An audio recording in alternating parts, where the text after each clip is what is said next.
सखा तोरो पुरैबो धनी के मत करे फिक्रिया। सही में हे सुने सब सखा तोरो पुरैबो धनी के मत करे फिक्रिया। अच्छा दे बोले डिस घड़िया कुछ दिन और चलावे दे गाड़िया। दे बोले डिस घड़िया कुछ दिन और चलावे दे गाड़िया।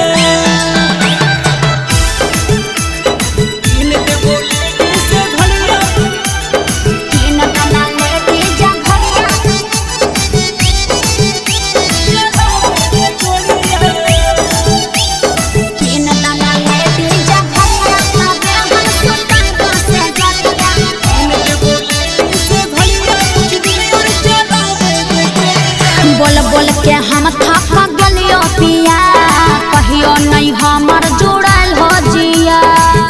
हमेशा बहाना करो किन देबो कुछ दिन कमावे देगे अबरी धानी घुर के आवे देगे।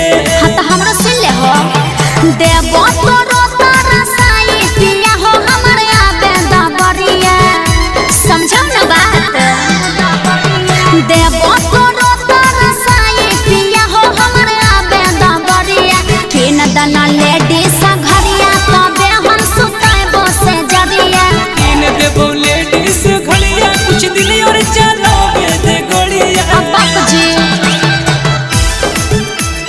किन देबो लेडीज घड़िया किन दना लेडीज घरिया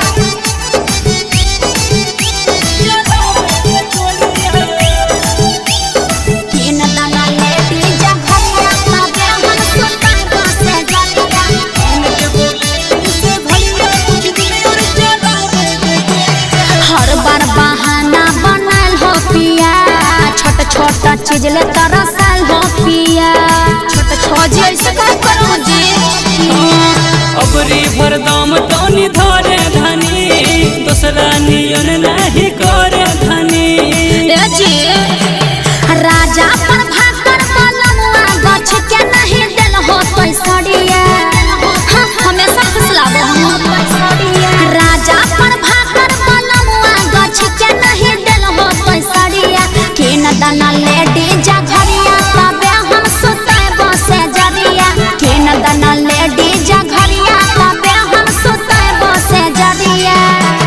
कह कह के मुँह मोर पिरैले पिया हो तनी जाहो बाजरिया। ए जी जाहो ना कह कह के मुँह मोर पिरैले पिया हो तनी जाहो बाजरिया। किन दना लेडीज घरिया तबे हम सुताइबो से जरिया। किन देबो लेडीज घड़िया कुछ दिन और चलावे दे गड़िया।